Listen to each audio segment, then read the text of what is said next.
Video کو like کریں، ہمارے چینل کو سبسکرائب کریں اور بیل آئیکن ضرور پریس کریں۔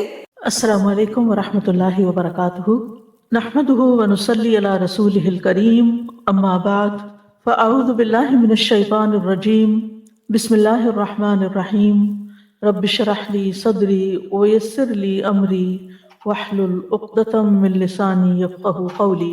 الحمد للہ تفرد عزا ومجدا وجلالا وتقدس بہاء وثناء وجمالا وتوحد عظمة وكبرياء وكمالا، تبارک ربنا سبحانہ وتعالی۔ ہر قسم کی تعریف اللہ کے لیے ہے، سب تعریف اللہ کے لیے ہے جو عزت اور غلبے، بزرگی اور جلال اور بڑائی میں اکیلا ہے، اور وہ پاک ذات ہے، رونق میں، روشن ہونے میں، جمال میں، وہ عظمت، بڑائی اور کمال میں اکیلا ہے، اور ہمارا رب سبحانہ و تعالی بہت بابرکت اور بلند ہے۔ اللہم صلی علی محمد وعلی آل محمد کما صلیت علی ابراہیم وعلی آل ابراہیم انک حمید مجید۔ اللہم بارک علی محمد وعلی آل محمد کما بارکت علی ابراہیم وعلی آل ابراہیم انک حمید مجید۔ صبح شام کی دعاؤں کے سلسلے میں آج ہم معوذات کے بارے میں پڑھیں گے۔ معوذات کا معنی ہوتا ہے قل هو اللہ احد، قل اعوذ برب الفلق اور قل اعوذ برب الناس۔ جب صرف سورۃ الفلق اور الناس ہوتی ہے تو اس کو کہتے ہیں معوذتین، لیکن جب قل هو اللہ یعنی تیسری سورت بھی ساتھ شامل ہوتی ہے تو اس کو کہتے ہیں معوذات، یعنی وہ صورتیں جن کے ذریعے اللہ تعالیٰ کی پناہ طلب کی جاتی ہے۔ معوذات کی اپنی ایک فضیلت ہے جو احادیث سے ہمیں پتہ چلتی ہے، خاص طور پر سورۃ الفلق اور الناس کی۔ رسول اللہ صلی اللہ علیہ وسلم نے فرمایا، کیا تم نہیں دیکھتے کہ آج کی رات ایسی آیات اتری ہیں کہ ان کی مثل کبھی دیکھی نہیں گئی، اور وہ قل اعوذ برب الفلق اور قل اعوذ برب الناس ہیں۔ اسی طرح مسند احمد کی ایک روایت میں آتا ہے، ابن عابس الجہنی روایت کرتے ہیں کہ رسول اللہ صلی اللہ علیہ وسلم نے ان سے فرمایا، اے ابن عابس، کیا میں تمہیں تعوذ کے سب سے افضل کلمات کے بارے میں نہ بتاؤں، یعنی جن سے کوئی پناہ لے، جن سے تعوذ کرنے والے تعوذ کرتے ہیں، یعنی پناہ لینے والے پناہ لیتے ہیں۔ میں نے عرض کیا، یا رسول اللہ کیوں نہیں؟ تو آپ نے فرمایا، یہ دو صورتیں ہیں، قل اعوذ برب الفلق اور قل اعوذ برب الناس۔ جو شخص صبح و شام ان کو 3 بار پڑھتا ہے وہ اسے ہر چیز سے کافی ہو جاتی ہیں۔ معاذ بن عبداللہ بن خبیب اپنے والد سے روایت کرتے ہیں، انہوں نے بیان کیا کہ ہم ایک بارش والی سخت اندھیری رات میں نکلے، جبکہ ہم رسول اللہ صلی اللہ علیہ وسلم کو ڈھونڈ رہے تھے کہ وہ ہمیں نماز پڑھائیں۔ آپ دیکھیں کہ جب بادل آ جاتے ہیں اور بارش شروع ہو جاتی ہے تو ہر طرف اندھیرا، اور رات بھی اندھیری ہو تو پھر اندھیرے پر اندھیرا ہو جاتا ہے۔ تو صحابہ پریشان ہوئے کہ تو نماز پڑھانے کا وقت ہے اور نبی صلی اللہ علیہ وسلم کہیں پر بھی نظر نہیں آ رہے، تو کیا ہوا؟ تو وہ اسی بارش میں باہر نکل گئے اور ڈھونڈنے لگ گئے آپ کو۔ تو وہ کہتے ہیں کہ ہم نے آپ کو پا لیا۔ تو آپ نے فرمایا، کیا تم نے نماز پڑھ لی ہے؟ تو میں نے کچھ نہ کہا۔ تو آپ نے فرمایا، کہو، تو میں کچھ نہ بولا۔ آپ نے پھر فرمایا، کہو، تو بھی میں کچھ نہ بولا۔ آپ نے فرمایا، کہو، تو میں نے عرض کیا، اللہ کے رسول صلی اللہ علیہ وسلم میں کیا کہوں؟ آپ نے فرمایا، کہو قل هو اللہ احد، پوری سورت، اور معوذتین یعنی قل اعوذ برب الفلق اور قل اعوذ برب الناس۔ صبح اور شام 3 بار یہ کہو تو ہر چیز سے تمہاری کفایت ہو جائے گی، یعنی تم ہر طرح کے شر سے محفوظ ہو جاؤ گے۔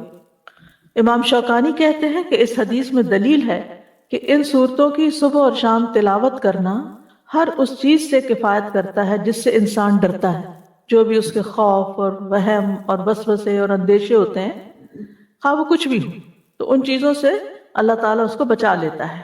جہاں تک سورۃ الاخلاص کا تعلق ہے تو یہ سورت خالصتاً اللہ تعالیٰ کی صفات اور پاکی بیان کرنے پر مشتمل ہے، یعنی جب انسان اس کو پڑھتا ہے تو انسان اپنی توحید کو خالص کرتا ہے کہ میں اے رب تجھے اکیلا مانتا ہوں اور سب سے بڑا مانتا ہوں۔ قل هو اللہ احد میں آپ دیکھیے اللہ تعالیٰ اپنی ربوبیت میں، الوہیت میں، الہ ہونے میں، تمام اسماء و صفات میں اکیلا ہے، کسی صفت میں اس کا کوئی شریک نہیں۔ اللہ الصمد، الصمد کے بارے میں 3 اقوال ہیں۔ الصمد وہ سردار جس کی طرف لوگ قصد کر کے جائیں جس سے بڑا کوئی سردار نہ ہو، یعنی سب سے بڑا سردار۔ الصمد وہ جو نہ کھاتا ہو نہ پیتا ہو، الصمد وہ جو بے نیاز ہو، کسی کا محتاج نہ ہو۔ تو ان معنی کی بنا پر یہ لفظ صرف اللہ تعالیٰ ہی کے لیے استعمال ہو سکتا ہے، اللہ الصمد۔ ابو ہریرہ کہتے ہیں کہ یہ وہ ہستی ہے جو ہر ایک سے بے نیاز ہے، جبکہ ہر کوئی اس کا محتاج ہے۔ ہم اپنی تمام حاجتوں میں، ضرورتوں میں اسی کی طرف رجوع کرتے ہیں۔ لم یلد ولم یولد، اس میں بھی اللہ تعالیٰ کی کامل بے نیازی نظر آتی ہے کہ اس کو پیدا ہونے کے لیے کسی کی ضرورت نہیں تھی، اور نہ ہی اسے کسی اولاد کی ضرورت ہے کہ جو اس کا سہارا بنے۔ تو اللہ سبحانہ تعالیٰ تو الاول والآخر ہیں، انہوں نے نہ وہ کسی سے جنم نہیں لیا اور نہ ہی انہوں نے کسی کو جنم دیا ہے، سب اس کی مخلوق ہے۔ اس کے علاوہ جو کچھ بھی ہے وہ سب مخلوق ہے اور وہی خالق ہے۔ وَلَمْ يَكُنْ لَهُ كُفُوًا أَحَدٌ، اور کوئی بھی اس کے برابر کا نہیں، نہ اس کے ناموں میں، نہ اس کے کاموں میں، نہ اس کی صفات میں اس کے ہمسر اور مثل کوئی بھی نہیں، نہ اس کے مرتبہ اور مقام کے برابر بھی کوئی نہیں، کوئی اس کے جوڑ یا ٹکر کا نہیں۔ تو اس کا مطلب یہ ہے کہ جب ہم یہ اقرار کرتے ہیں تو گویا ہم یہ کہتے ہیں کہ اللہ سبحانہ تعالیٰ سب سے بڑے ہیں، اور ہم اسی کو اپنا معبود سمجھ کر اسی کے آگے جھکتے ہیں۔ پھر قل اعوذ برب الفلق، یہاں پر اعوذ کا لفظ جو ہے یہ آوازہ سے ہے۔ آوازہ کا معنی ہوتا ہے کسی چیز کے ساتھ اس کے پڑوس اور جوار میں لازم ہو جانا، یعنی کسی کے ساتھ لگ جانا، کسی کا پڑوسی بن جانا۔ جیسے وہ گوشت جو ہڈیوں کے ساتھ چپک جاتا ہے، اس سے الگ ہی نہیں ہوتا، اس کو عرب لوگ اوز کہتے ہیں، کیونکہ اس نے ہڈی سے مضبوطی پکڑ لی اور اس کے ساتھ چمٹ گیا۔ تو استعاذہ کا مطلب ہوتا ہے پناہ طلب کرنا، اللہ تعالیٰ سے شر، تکلیف اور مصیبتوں سے تحفظ یا حفاظت مانگنا، اور اس کے ساتھ لگ جانا، اس کی طرف متوجہ ہو جانا۔ اور استعاذہ میں اللہ سبحانہ تعالیٰ کی تعظیم بجا لاتا ہے انسان، کیونکہ جو پناہ لیتا ہے وہ دراصل خوف میں ہوتا ہے، یعنی جب ہم پناہ لیتے ہیں تو ہمیں اندر ایک خوف ہوتا ہے کہ ہمیں کوئی بچا لے۔ تو جس سے وہ پناہ طلب کرتا ہے، لیتا ہے، وہ اس کا تحفظ کرتا ہے۔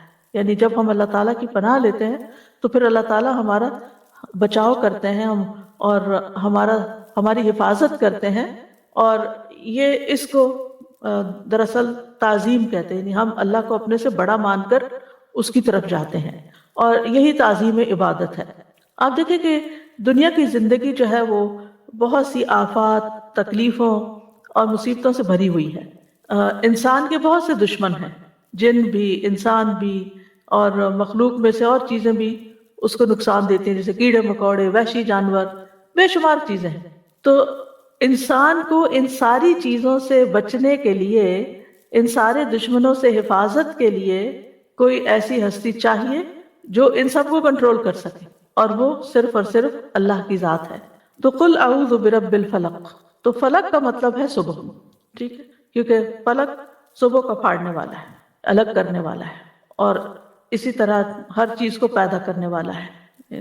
علماء کہتے ہیں کہ اس میں اس بات کی طرف اشارہ ہے کہ جو اندھیروں کو اجالے میں بدل دیتا ہے اور روشن کر دیتا ہے، اور اندھیروں کو ختم کر دیتا ہے، تو وہ بیماری اور تکلیف کے اندھیروں کو بھی ختم کر سکتا ہے۔ یعنی جو ہستی، جو رب رات کو دن میں بدل دیتا ہے، وہ میرے دل کے غموں اور اندھیروں کو بھی دور کر کے اس کو روشن کر سکتا ہے، میرے دل کو بھی سکون عطا کر سکتا ہے۔ من شر ما خلق، ہر چیز کے شر سے جو اس نے پیدا کی، یعنی کسی بھی قسم کا شر، چاہے انسانی ہو یا حیوانی ہو یا جناتی ہو، یا پھر کوئی بجلی کا کڑکا ہو، یا کسی جانور سے متعلق ہو، یا آندھی ہو، طوفان، یا پانی ہو، کچھ بھی ہو، دنیا اور آخرت دونوں میں ہر طرح کے شر سے بچانے والا صرف اور صرف اللہ ہی ہے۔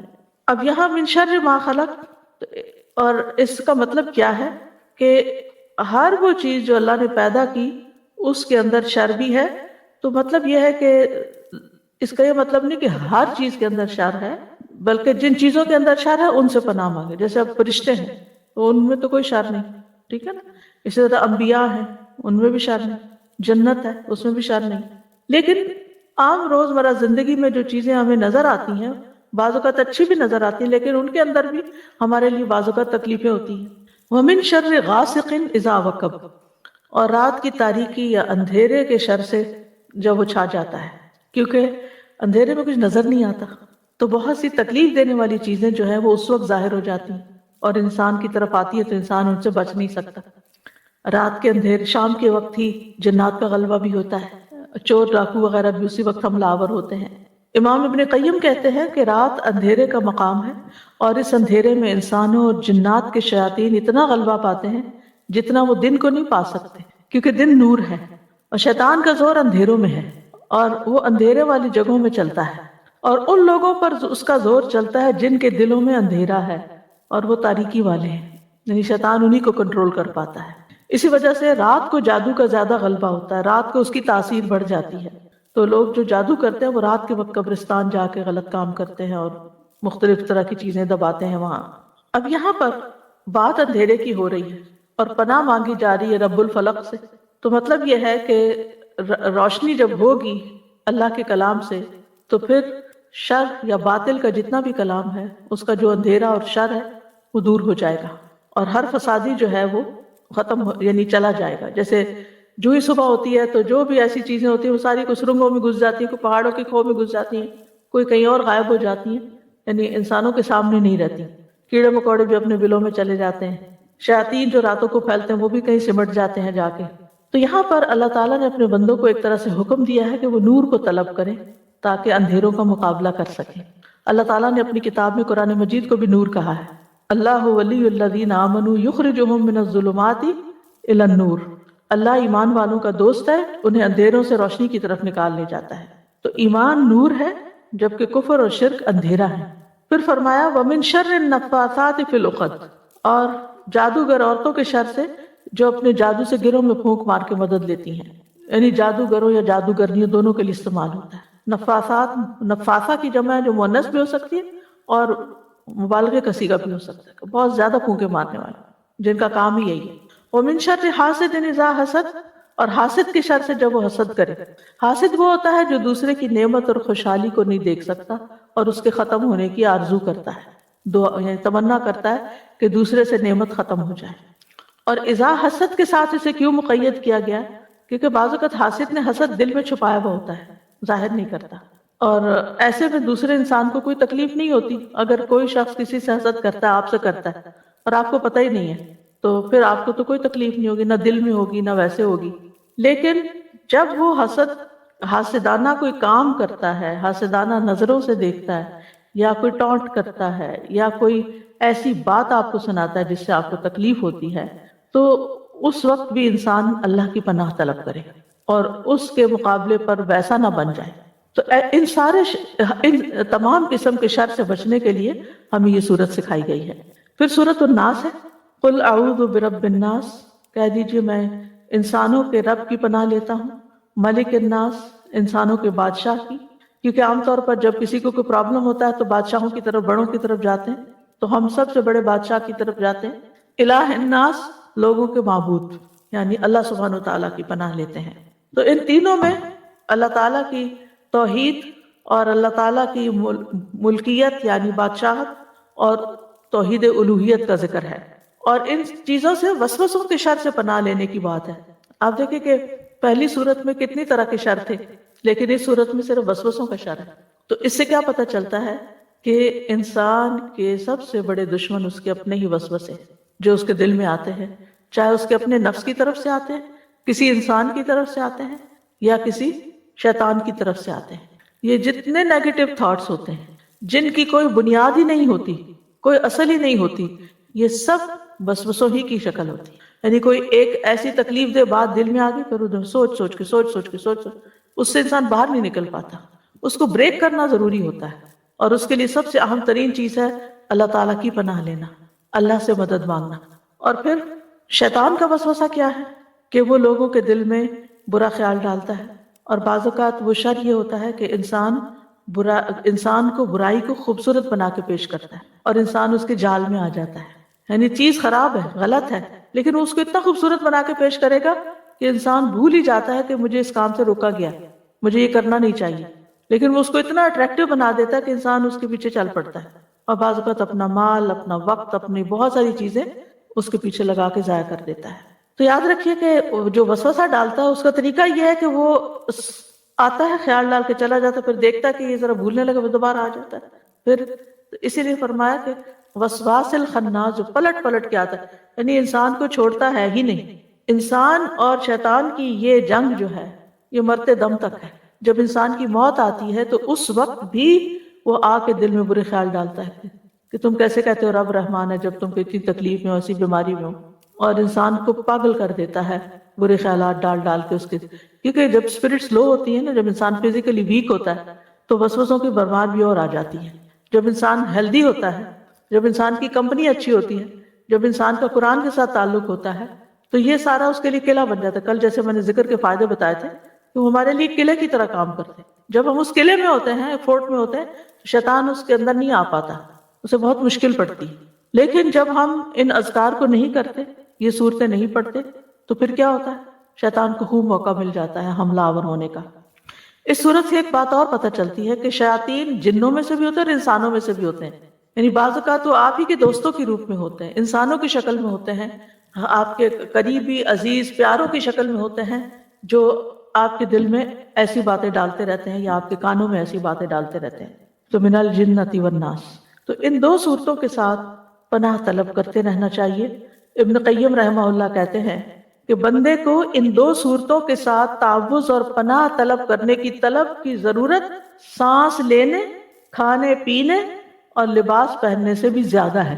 یہ تین کام ہیں جو ہم روز کرتے ہیں نا. ہر وقت ہم سانس لیتے ہیں، ہر وقت ہمیں لباس چاہیے ہوتا ہے، اور پھر کھانے پینے کے بغیر بھی گزارا نہیں. تو وہ کہتے ہیں کہ اس سے بھی زیادہ انسان کو ضرورت ہے کہ وہ ان صورتوں کو پڑھے تاکہ وہ شر سے بچا رہے. سورۃ الفلق جو ہے یہ بیرونی تکلیف دہ چیزوں جو ظاہر میں نظر آتی ہیں ان سے بچنے کے لیے ہے، اور الناس اندرونی شر اور تکلیفوں سے بچنے کے لیے ہے. کیونکہ شیطان بھی چھپ کے وسوسہ ڈالتا، پتہ ہی نہیں چلتا، اور ہمارے نفس کے اندر سے جو خیالات اٹھتے وہ بھی نہیں پتہ چلتے. تو ہمیں ہر حال میں اللہ تعالیٰ کی پناہ لیتے رہنا چاہیے. اگر آپ اس سے کوئی کچھ کہنا چاہیں. استاذہ یہ واقعی سچی بات ہے کہ یہ جو سورۃ الناس ہے یہ ایک چیز کو فوکس کیا ہوا ہے، وسوسوں کو. اور آج کل ہم دیکھتے ہیں کہ بہت سارے لوگ ان کی وجہ سے دین اور دنیا دونوں سے گئے ہوئے ہیں. بالکل. ابھی کچھ ینگ بچیوں سے میری ملاقات ہوئی، ٹین ایجرز تھی، تو وہ مجھے بتا رہی تھی کہ اسکول میں کچھ لڑکیاں ہیں جو یوٹیوب دیکھ کر اور مطلب دین سے کہتی ہیں کہ ہم دین کو ایکسیپٹ نہیں کرتے. تو وہ ہمارے ساتھ بحث کر رہی تھی اور ہم ان کو ایکسپلین کر رہے تھے کہ اسلام میں یہ نہیں ہے جو تم کہہ رہی ہو، یہ نہیں ہے جو تم کہہ رہی ہو، تم غلط سوچ رہی ہو. پھر کہتی ہیں کہ ہم نے دیکھا کہ وہ دوسری لڑکیوں کے پاس جا کے وہی شک اور شبے والی باتیں کر رہی ہیں. تو انہوں نے کہا کہ جب ہم نے یہ دیکھا کہ ہم اس کو روک نہیں سک رہے تو ہم نے جا کے ان لڑکیوں کو بتا دیا be aware of this girl, کہ یہ جو ہے یہ اچھی باتیں نہیں کر رہی، اس کا کنفیوژن ہے، اس کو ہمارے اس دین میں کوئی کنفیوژن نہیں. اور ماشاءاللہ مجھے اتنی خوشی ہوئی کہ ایٹ لیسٹ ان کو یہ پتا ہے کہ اب میں ان کو روک نہیں سکتی تو ان کو پروٹیکٹ کر لوں. الحمدللہ. تو اللہ سبحانہ و تعالیٰ کرے. اگر یہ ہمارے بچے یہ صورتیں یاد کر کے صبح شام پڑھنے والے ہوں تو جو مرضی کوئی باتیں کریں ان پہ اثر نہیں ہوگی، اثر نہیں کرے گا، محفوظ نہیں. استاذہ جی کچھ لوگ ہوتے ہیں آس پاس آپ کے جو کہ نیگیٹو ہوتے ہیں، وہ آپ کو دیکھتے ساتھ ہی آپ کو کہیں گے آج آپ کی طبیعت ہی نہیں ٹھیک لگ رہی ہے، آپ کی شکل پہ ایسے ہے، آپ یہ ہے، آپ کے بار بار آپ کے اوپر ایسے کمنٹ کریں گے، تم کچھ ہے تمہیں. اچھا میں نے تو اتنا بھی دیکھا ہے کہ کچھ لوگ پیچھے ہی پڑ جاتے ہیں اور وہ کہتے ہیں کیا بات ہے تم یہ، اور بندہ وہ جو تھوڑی دیر کے لیے سوچنے بھی لگ جاتا ہے کہ ہاں مجھے کہیں کچھ بیماری ہے یا کچھ ہے. ایک تو آس پاس اپنے ہمیشہ نظر رکھنی چاہیے کہ ہمارے پاس کون لوگ کمپنی کیا ہے، کیسے لوگ ہیں. پازیٹیو لوگوں سے اور آس پاس پازیٹیو چیزیں دیکھنے سے بھی بہت فرق پڑتا ہے، اور پازیٹیو کام کرنے سے بھی. جیسے کہ قرآن کا روز ہر ایک بندہ اپنا ٹائم ٹیبل بنائے اور اس ٹائم ٹیبل کے مطابق اگر چلے تو میرا نہیں خیال ہے کہ وہ ایسے جالوں میں پھنس سکتا ہے. میں تو یہ کہوں گی کہ جال ہوتا ہے یہ لوگوں کا. بیسیکلی اس وقت جو بات ہو رہی ہے وہ ان صورتوں پہ فوکس کرنے کی ہے کہ ان کا پڑھنا ہمارے سانس لینے سے بھی زیادہ امپورٹنٹ ہے تاکہ اللہ تعالیٰ کی پروٹیکشن میں ہوں ہم. سازا جی جیسے آپ نے کہا کھانے پینے، سانس لینے اور لباس پہننے، یعنی ایوری ڈے کا ڈیلی ورک، تو ہم اپنے بچے کو کھانا کھلانے کے لیے کتنی جدوجہد کرتے ہیں، اس کو بٹھا کے کیا کیا کہانیاں سنا رہے ہیں، منہ بنا رہے ہیں، تحفے دے رہے ہیں اس کو تاکہ وہ خوش ہو جائے. کیا کبھی ایز اے مدر ہم لوگوں نے اس کو یہ وائٹامن دینے کی کوشش کی کہ یہ 3 بیٹا یہ پڑھ لو، اور میک شور کیا کہ وہ پڑھ رہا ہے کہ نہیں پڑھ رہا، اور اس کو سکھایا بھی ہے یا نہیں سکھایا. اور صبح اٹھتے ہی اس کے ساتھ پیار سے جو رائمز کرتے ہیں، پوئٹریز کرتے ہیں، وائی ناٹ یہ تینوں صورتیں اس کے ساتھ یہ پڑھنا شروع کر دیں ایٹ دا ایج اس آف کی ہیبٹ بن جائے. بچہ جو 6 مہینے کا ہے وہ سب سمجھ رہا ہے، میں نے دیکھا، اور وہ سن رہا ہے، وہ سلام اور اپنا نام سمجھنے لگا ہے. تو اس کا مطلب آپ نے اس کے ساتھ اگر یہ 3 صورتیں صبح میں پہلی دفعہ ہی پڑھ لی یا دودھ پلاتے پلاتے سنا دی تو انشاءاللہ تعالیٰ یہ ایج آف 2 تو یہ بولنا شروع کر دے گا یہ والی بات. السلام علیکم استاذہ جی. جیسے آپ نے یہ بتایا پڑھنے کے لیے، واقعی یہ بہت بہت زوردار چیز ہے. میں نے اپنے بچے کو بتایا ہوا ہے کہ یہ رات میں پڑھ کے جھاڑ کے سویا کرو ہر صورت میں. تو جو بیٹا میرا جہاں رہتا تھا نا، یہ پڑھائی کر رہا ہے وہاں پہ، تو وہ وہاں پہ ایک صاحبہ ہیں جو ہر وقت کہتی ہیں کہ آؤ میرے ساتھ قرآن پڑھو. بہت لوگ اٹیچ ہو گئے ان سے نا، لیکن وہ یہ والی بات ہر وقت کہتی ہیں، وسوسہ ڈالتی کہ سنتوں کا کوئی ذکر نہیں ہے، کچھ بھی نہیں ہے، اور یہ قرآن اللہ کے یہاں سے آیا اور سنا. تو وہ میرا بیٹا ہمیشہ ہی کہتا ہے وہی بات کہ انسان بھی وسوسے ڈالتے ہیں. کہتا امی مجھے لگتا ہے یہ مینٹل کیس ہے، اور وہ ہمیشہ اسی بات میں کہتا ہے کہ یہ میرا دل نہیں مانتا. تو مجھے لگتا ہے قل اللہ قل اعوذ برب الفلق، اس سے بچتے ہیں نہیں بچے ماشاءاللہ سے. میرا تھوڑا سا سوال یہ تھا کہ جو اس میں ہے کہ ہم گروہ میں پھونک مارنے والیاں، اس کا مجھے ہمیشہ ہی کنفیوژن رہتا ہے کہ لائک پھونک مارنے والا، جیسے ہم بھی تو پڑھ کے اپنے اوپر پھونکتے ہیں، تو مجھے تھوڑی سی جی، ہم اللہ کا کلام پڑھ کے اپنے ہاتھوں پہ پھونک کے پھر ان ہاتھوں کو اپنے سارے جسم پر پھیر کے جھاڑ دیتے ہیں. تو اسی طرح جو لوگ جادو کرتے ہیں وہ جادو کے کلمات پڑھتے ہیں، شیطانوں کو پکارتے ہیں، اور جو ان کا مطلوب ہوتا ہے اس سے متعلق لفظ بولتے ہیں. جیسے نام لیں گے، فلان قتل شد، فلان قتل شد، فلان قتل شد مثلا، یا ان کی طلاق ہو جائے، طلاق طلاق طلاق، وہ بولتے ہیں اور پھر اس ایسے کر کے پھر اس کو گرہ لگا دیتے ہیں. یعنی اس قسم کے، یہ میں مثال دے رہی ہوں، ٹھیک ہے. بعض لوگ تالے پہ پڑھ کے اس کو لاک لگا دیتے ہیں. جی، سوئیاں بھی آپ نے دیکھی ہوں گی، شکل بناتے ہیں، گڑیا بنا لیتے ہیں اور اس کے اوپر سوئیاں چبوتے ہیں. وہ تصور میں اس شخص کو بناتے ہیں کہ یہ فلاں ہے، امیجن کرتے ہیں، اور پھر اس کے اوپر. جی تمینہ، آج ہی صبح اتفاق کی بات ہے، آج صبح ہی مجھے کسی نے میسج کیا کہ ان کا بیٹا اور بہو بہت اچھے سے رہ رہے تھے، لیکن ان کو آپس میں بس لڑائی جھگڑا شروع ہو گیا اور کہا میں نے رہنا نہیں. لڑکی چلی گئی، بہت انہوں نے سمجھایا کیا، کہتے کچھ سمجھ نہیں ہے. کچھ عرصہ پہلے انہوں نے سے کانٹیکٹ کیا تو میں نے ان سے کہا کہ سورۃ البقرہ پڑھیں اور گھر میں. اچھا، اتفاق سے ان کو بیٹھ کے میٹرس کسی طرح اٹھایا، اس کے نیچے سے کالے کپڑے میں گرے لگی ہوئی ملی. اچھا، وہ انہوں نے بتائی نہیں، وہ کالا ان کے ہسبینڈ نے اٹھا کے تو ٹریش میں ڈال دیا، ٹریش باہر چلا گیا، گرے ہی نہیں کھولی. پتہ ہی نہیں ہمیں کہ جادو سے نکلنا کیسے. یہ تو کلام کی برکت سے اللہ نے وہ چیز دکھا دی کہ یہ چیز فساد کی جڑ. اب ہونا یہ چاہیے تھا کہ جیسے نبی صلی اللہ علیہ وسلم پر جب وہ جادو کا اثر ہوا تھا تو وہ کنویں سے نکلوایا گیا تھا، وہ دھاگے جس پر بال تھے آپ کے اور وہ جس پہ ناٹس تھی، تو آپ ایک ایک گرہ کو ایک ایک آیت پڑھتے جا رہے تھے اور ایک ایک گرہ کھولتے جا رہے. وہ 11 گرے تھے اور 11 یہ آیتیں پڑھ کے، تو اس جو ہی یہ پڑھا کہ کھولا گیا تو آپ اس کیفیت سے باہر آ گئے. جادو اس سے ٹوٹ جاتا ہے سورہ ناس سے؟ جی، الفلق اور ناس سے ٹوٹ جاتا ہے. السلام علیکم ورحمۃ اللہ وبرکاتہ. استاذہ، جیسے کبھی کوئی بولتا ہے نا کہ آپ نا دم کروائیں کچھ کسی سے، اور پھر آپ کے ہے نا ہسبینڈ اگینسٹ ہوتے ہیں اس کے، تو پھر اس میں ہمیں کیا کرنا ہے؟ آپ کو لگتا ہے واقعی آپ کی صحت طبیعت بہت خراب ہو رہی ہے، گر رہی ہے، آپ کے اوپر اثرات ہیں، یا جادو کسی نے کیا ہے، کوئی میڈیسن آپ کو سوٹ نہیں ہو رہی، تو پھر اس میں کیا کرنا ہے؟ علاج کروانا انسان کا بنیادی حق ہے. اگر کوئی شوہر علاج نہیں کرواتا بیوی کا تو اس کا بھی مطلب نہیں کہ بیوی بیمار ہو کے ختم ہو جائے، وہ اپنا علاج کروا سکتی ہے. تو ہم اپنے گھر میں نہیں، مطلب ہمیں ان کی اطاعت کرنی ہے نا، تو نہیں، اطاعت کس چیز میں کرنی ہے؟ مطلب وہ جو صحیح بات ہوتی ہے. جی ٹھیک ہے نا، جی ایک صحیح بات میں اطاعت کرنی ہوتی ہے. لیکن اگر کوئی ایسی بات ہے کہ جو آپ کی جان مال عزت کے خلاف جا رہی ہے تو اس میں تو اطاعت نہیں کرنی ہوتی. تو جیسے ہم اپنے ہے نا فرینڈ یا کسی کو ایسا کچھ ہے تو ان کو ہم اپنے گھر میں کروا سکتے لا کے؟ اللہ کا کلام، یعنی یہ نہیں جی کہ آپ کو اللہ کا کلام. اللہ کا کلام پڑھنے میں کوئی اجازت کی ضرورت نہیں ہوتی. پھر ہسبینڈ کا کوئی اس میں بنی ہے نہیں تو اللہ کا کلام پڑھیں گے نا، اس میں ان کو دیکھیں، یہ ایسے ہی ہے. کچھ ہسبینڈ کو نماز پڑھنے پہ بھی اعتراض ہوتا ہے، شاید آپ نے بھی سنا. مجھے کئی خواتین نے بتایا کہ ہمارے ہسبینڈ کہتے ہیں میرے سامنے نماز ہی نہیں پڑھو تو، اور وہ آ جائیں تو گھر میں فساد ہو جاتا ہے اگر وہ مجھے نماز پڑھتے دیکھ لیں۔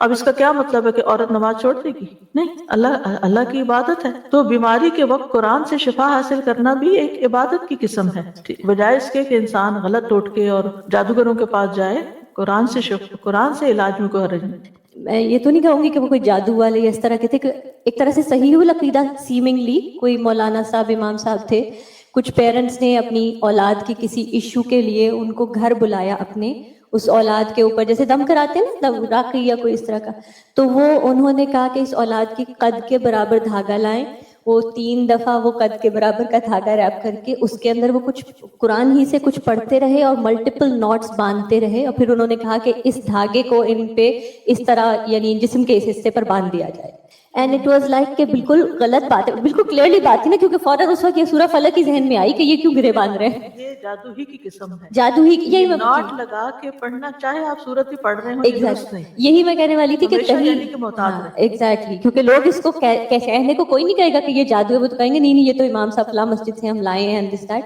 لیکن we have to be very careful کہ یہ اس طرح کے حضرات بھی کر رہے ہیں۔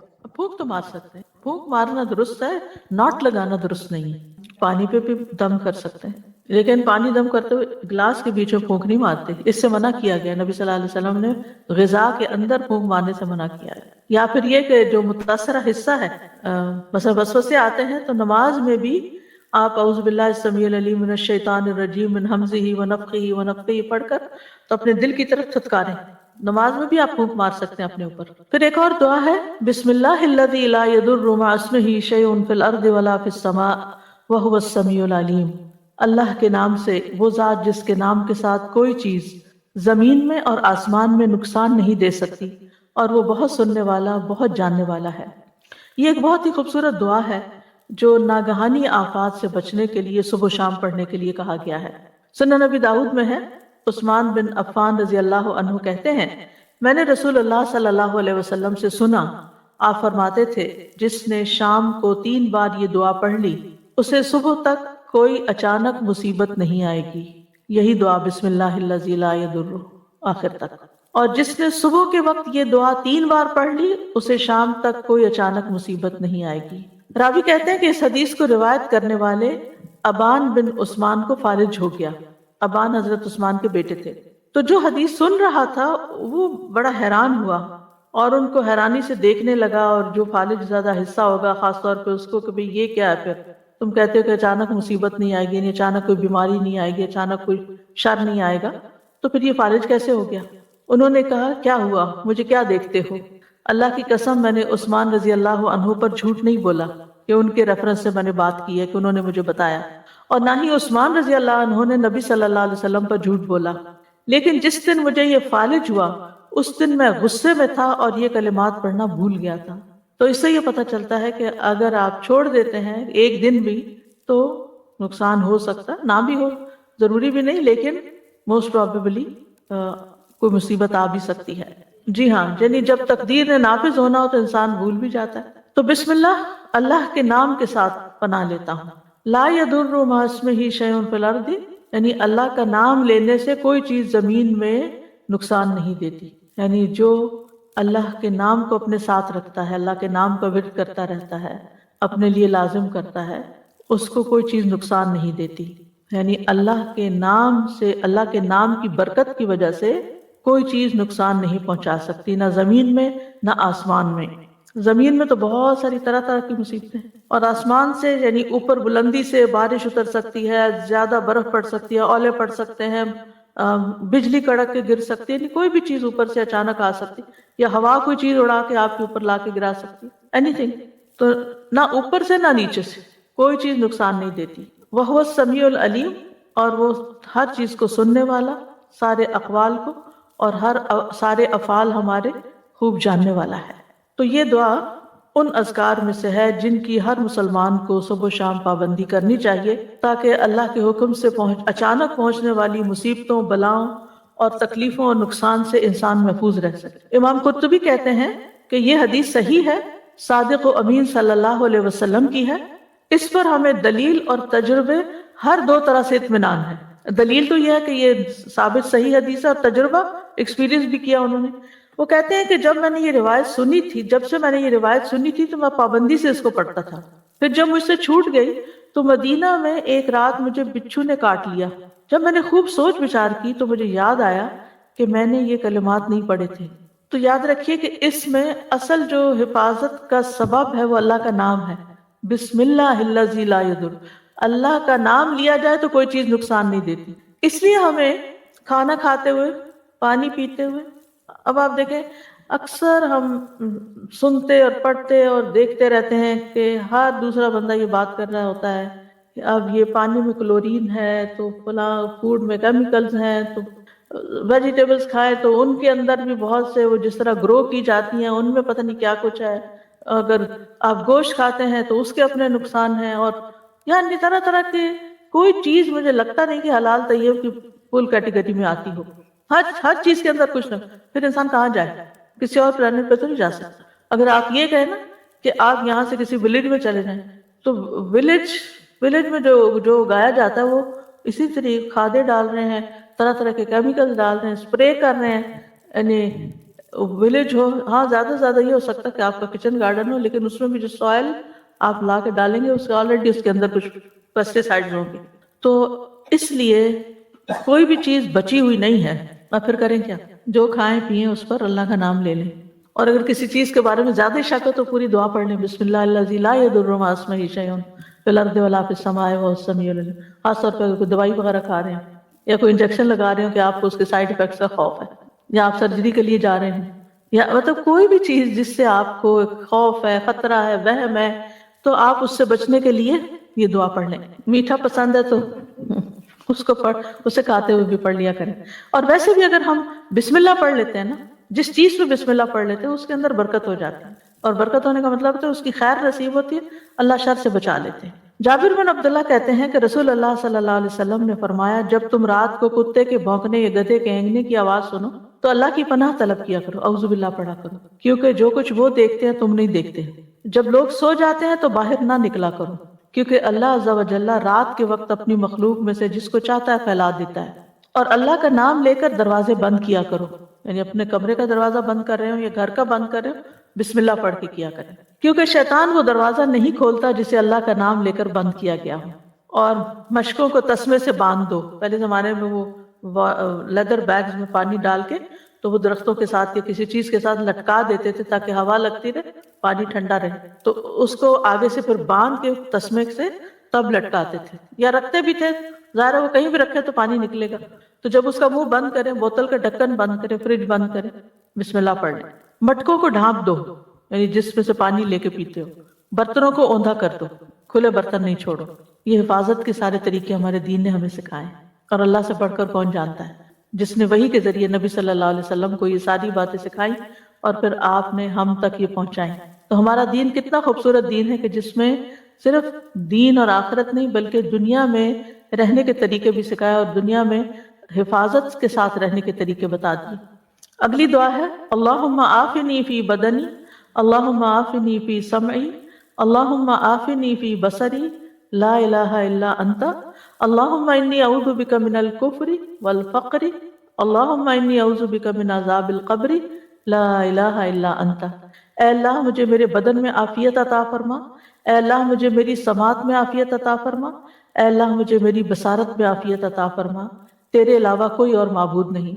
اے اللہ میں کفر اور فقر سے تیری پناہ میں آتا ہوں، اے اللہ میں عذاب قبر سے تیری پناہ میں آتا ہوں، تیرے سوا کوئی معبود نہیں. یہ صبح و شام عافیت کی دعا ہے جو پڑھنی چاہیے. عبد الرحمن بن ابو بکرہ رضی اللہ عنہ سے مروی ہے ایک مرتبہ انہوں نے اپنے والد سے کہا اے ابا جان، میں آپ کو ہر صبح یہ دعا کرتے ہوئے سنتا ہوں اللہم عافنی فی بدنی آخر تک، اور آپ یہ بھی کہتے ہیں اللہم انی اعوذ بک من الکفر والفقر آخر تک. انہوں نے فرمایا ہاں اے میرے بیٹے، بے شک میں نے نبی صلی اللہ علیہ وسلم کو ان کے ساتھ دعا مانگتے ہوئے سنا ہے، اس لیے مجھے ان کی سنت پر عمل کرنا زیادہ پسند ہے. یعنی انہوں نے اور فائدے کچھ نہیں زیادہ بتائے، ان کا کہ میں نے آپ صلی اللہ علیہ وسلم کو پڑھتے ہوئے سنا تو میں بھی پڑھتا ہوں، سنت کو فالو کرتا ہوں، اور باقی فائدے تو اللہ کے حوالے ہیں. جب وہ میں اس کو فالو کروں گا تو فائدے ہی فائدے ہیں. سنت کو یعنی پہلے بھی میں نے یہ بات ذکر کی تھی کہ چاہے اللہ کے کلام سے یا دعاؤں سے آپ نے دنیا کی کسی مصیبت سے بھی بچنا ہو، کسی بیماری سے نکلنا ہو، نیت عبادت کی کرے کہ اللہ میں یہ تیرا ذکر تیری عبادت کی نیت سے کر رہی ہوں، تو اسے قبول کر لے اور مجھے اس مشکل سے نجات دے۔ اس کا 3 دفعہ صبح و شام 3 دفعہ یہ کلمات دہراتے تھے۔ تو اللہم عافنی فی بدنی، مطلب یہ کہ اللہ مجھے میری ساری جسمانی بیماریوں سے اور آفتوں سے سلامتی دے۔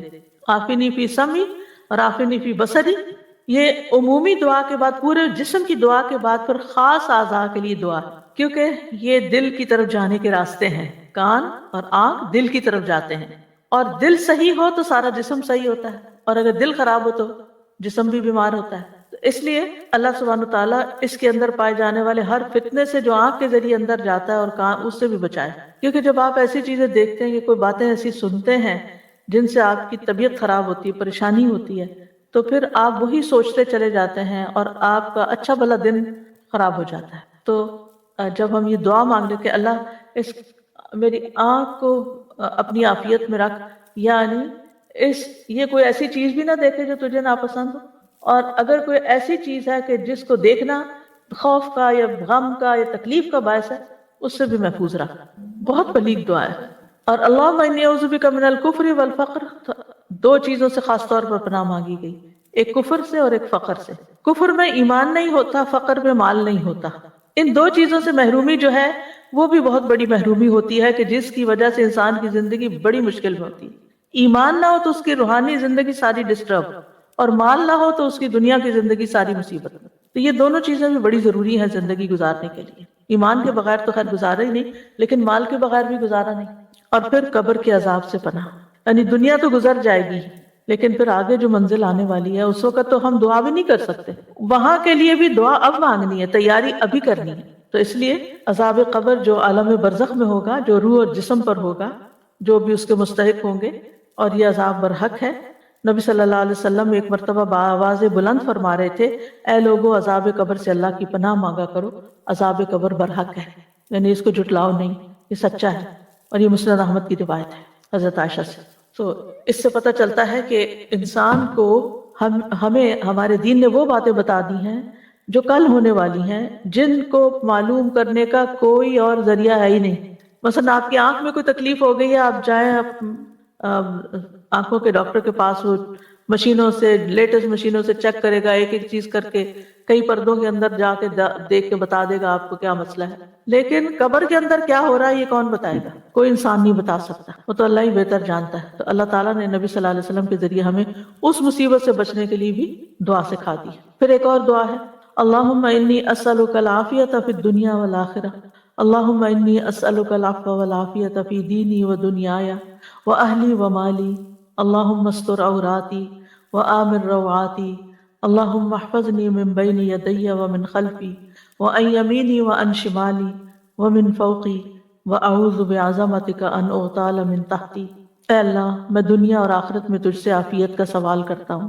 اے اللہ میں تجھ سے اپنی دنیا اور دین اور اپنے اہل خانہ اور مال کے متعلق درگزر اور عافیت کا سوال کرتا ہوں۔ اے اللہ میرے عیبوں پر پردہ ڈال دے اور خوف سے مجھے امن عطا کر دے۔ اے اللہ آگے، پیچھے، دائیں، بائیں اور اوپر کی جانب سے میری حفاظت فرما، اور میں تیری عظمت سے تیری پناہ میں آتا ہوں کہ مجھے نیچے سے اچک لیا جائے، یعنی زمین میں دھنسنے سے پناہ چاہتا ہوں۔ عبداللہ بن عمر رضی اللہ عنہ کہتے ہیں کہ رسول اللہ صلی اللہ علیہ وسلم صبح و شام یہ دعا مانگنا نہیں چھوڑتے تھے، یعنی آپ نے کبھی یہ دعا نہیں چھوڑی تھی۔ تو اے اللہ کیا دعا ہے؟ اللہم انی اسألک العافیہ، اے اللہ میں تجھ سے عافیت کا سوال کرتا ہوں، یعنی سلامتی اور نجات کا۔ عافیت کا معنی کیا ہے؟ سلامتی اور نجات۔ سلامتی کس سے؟ کہ تکلیف آئے نہ، اور نجات کس سے؟ کہ اگر آ گئی ہے تو جان چھوٹ جائے اس سے۔ پھر دنیا والآخرہ، دنیا میں عافیت یعنی ہر طرح کے مصائب اور شر سے حفاظت، اور آخرت میں عافیت آخرت کی ہر تنگی اور تکلیف سے۔ کتنی خوبصورت دعا ہے، اس میں بھی صرف دنیا نہیں بلکہ آخرت کو بھی یاد رکھا گیا، کیونکہ مومن کی زندگی میں آخرت دنیا سے کچھ کم نہیں ہوتی، ویری امپورٹنٹ۔ اللہم انی اسألک العفو والعافیۃ، اب یہاں پر عافیت کے ساتھ عفو کا بھی ذکر کیا گیا، اور عافیت دوبارہ پھر مانگی گئی، یعنی مغفرت اور درگزر کرنے کا سوال کرتا ہوں۔ فی دینی و دنیایا، دین اور دنیا کے متعلق۔ دینی معاملات میں عافیت سے مراد کیا ہے؟ کہ میں اللہ تعالیٰ کے کسی حکم کی نافرمانی نہ کروں، اور مجھے ہر طرح کی خلاف ورزی سے اور بدعت سے سلامتی نصیب ہو۔ میں عافیت میں رہوں کہ کہیں اللہ کو ناراض نہ کروں.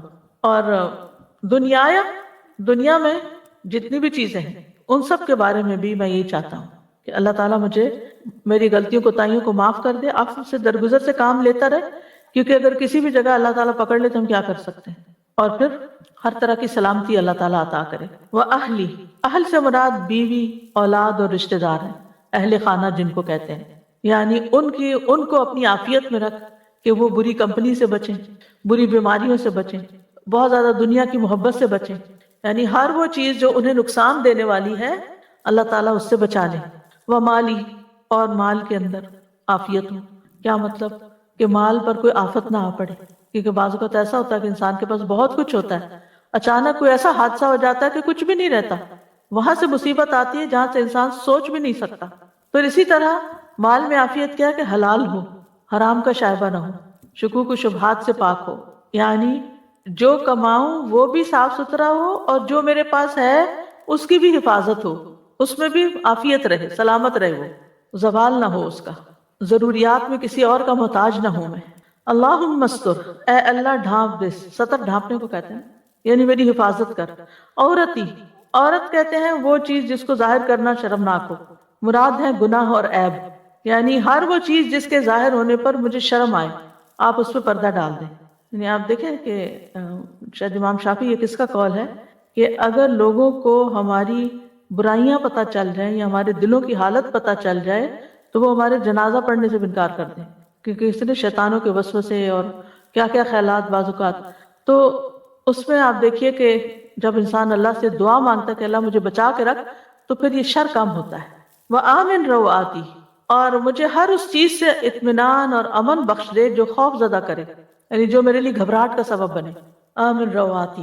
اگر مختلف لوگوں کو دیکھیں تو ان کی گھبراہٹ کی چیز مختلف، کچھ لوگ کراؤڈ سے بڑا گھبراتے ہیں، کچھ لوگ سوشلائزنگ سے گھبراتے ہیں، انسانوں کو فیس نہیں کر سکتے، کچھ لوگ مارکیٹ جانے سے گھبراتے ہیں، کچھ لوگ لفٹ پہ جانے سے گھبراتے ہیں، کوئی لوگ جہاز پہ بیٹھنے سے گھبراتے ہیں. یعنی مختلف طرح کے لوگوں کی مختلف گھبراہٹیں ہیں، فوبیاز جن کو کہتے ہیں. جی چھری سے، آگ جلانے سے. اور ریسنٹلی کسی نے کہا کہ مجھے آگ کے قریب جانے سے بہت ڈر، میں کہ خواتین کا تو کیسے اس سے گزارا ہی نہیں. لیکن اب آپ دیکھیں کہ جس کے اندر یہ خوف ہے، اور خاص طور پر گیس کا چولہا تو کہتے جلا ہی نہیں سکتے. تو ایسے ایسے خوف اب یہ کہاں سے آ گیا جو باقیوں میں نہیں ہے، اس ایک بیچارے کے اندر آ گیا کہیں سے. تو ایسے ہی ہر ایک کے اندر کسی کسی ایسی چیز کا خوف ہوتا ہے. اور پھر اسی طرح کچھ لوگوں کو ایسے نفسیاتی مرض لگ جاتے ہیں کہ جی شام ہوتے ہی ان کو ڈپریشن ہوتا ہے، موسم تبدیل ہوتا ہے، یا پھر اسی طرح جیسے کوئی کام کر لیتے ہیں تو ان کو وہم رہتا ہے پتہ نہیں کیا یا نہیں، وہم کی بیماری. پھر اسی طرح گھر پتہ نہیں لاک کیا کہ نہیں، گاڑی تک جا کے بیٹھ جائیں گے، پھر وہاں سے بیچارے نکلیں گے، پھر آ کے دروازہ چیک کریں گے بند کیا کہ نہیں، پھر جا کے بیٹھیں گے تو پھر خیال آئے گا شاید میں نے صحیح چیک نہیں کیا، پھر دوبارہ جائیں گے. کتنی تکلیف میں ہوتے ہیں ایسے لوگ جو مختلف چولہا بند. ہاں بالکل. یعنی ہم سب ان میں سے کسی نہ کسی چیز کا ایکسپیرینس کر رہے ہوتے ہیں. وضو کا بھی ہوتا ہے، کوکر کا ہوتا ہے، بند نہیں کر کے پکا سکتے اس کو. جی ہاں ایسا بھی ہوتا ہے. اللہ تعالیٰ ہر طرح کے ایسی چیزوں سے بچا کے رکھے. تو یہ جو ہے نا وہ آمن رواتی، اللہ جتنی چیزیں مجھے گھبراہٹ میں ڈالتی ہیں ان سب سے مجھے نجات دے، امن دے دے. پیس، آمن امن سے ہے نا، مجھے پیس عطا، یعنی اطمینان قلب نصیب کر دے. کتنی خوبصورت دعا ہے، اور صبح شام پڑھنے کے لیے. جی ہر چیز اس میں کور ہو رہی ہے. اب سوچتے نہیں نا کہ کیا مانگ رہے ہیں. کبھی ہم نے سوچا آمن رواتی پڑھ کے کیا کہا ہم نے؟ بالکل بہت ساری چیزوں میں ہر ایک بندے کو کچھ نہ کچھ اس قسم کا شبہ شک رہتا ہے. بالکل. جب میں کہیں باہر نکلتے ہیں واپس جب گھر آ جاتے ہیں آ کے سارے ڈور وغیرہ بند کر دیتے ہیں، پھر بھی میری بیٹی جاگتی رہتی ہے جب تک میں آ کے پھر دوبارہ آ کے سارے چیک کرتی ہے. میں نے کہا سارا میں نے بند کر دیا، آپ کیوں بار بار جاتی ہو؟ تو کہیں بس مجھے تسلی کے لیے میں کرتی ہوں سارا کچھ. میں کہا ٹھیک ہے، اس کو یہ بیماری ہے. یہ بھی روا ہے نا، ایک خوف ہے، گھبراہٹ ہے. اللہم احفظنی من بین یدی ومن خلفی، اللہ میری حفاظت کر میرے سامنے سے بھی، یعنی کوئی مثلا گاڑی سامنے سے آ کے نہ لگے مثلا، یا کوئی چیز مجھے سامنے سے نہ ٹکرائے آ کے. ومن خلفی، اور میرے پیچھے سے کوئی اچانک نہ آ جائے.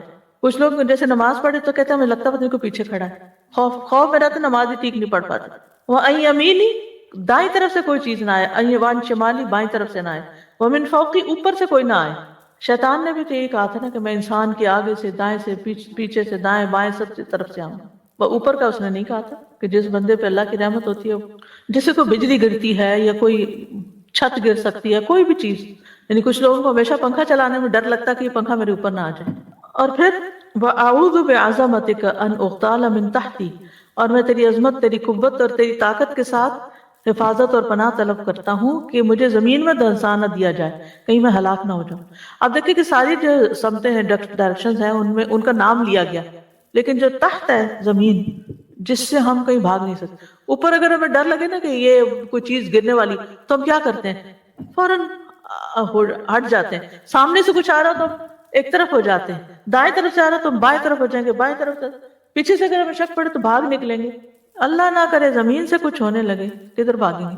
زمین ہلنے لگے. کبھی زلزلے کا اگر ایکسپیرینس ہوا ہو، اللہ کی پناہ، انسان کو سمجھ ہی نہیں آتی کہ یہ رکے کیسے، اس کو روکے کیسے.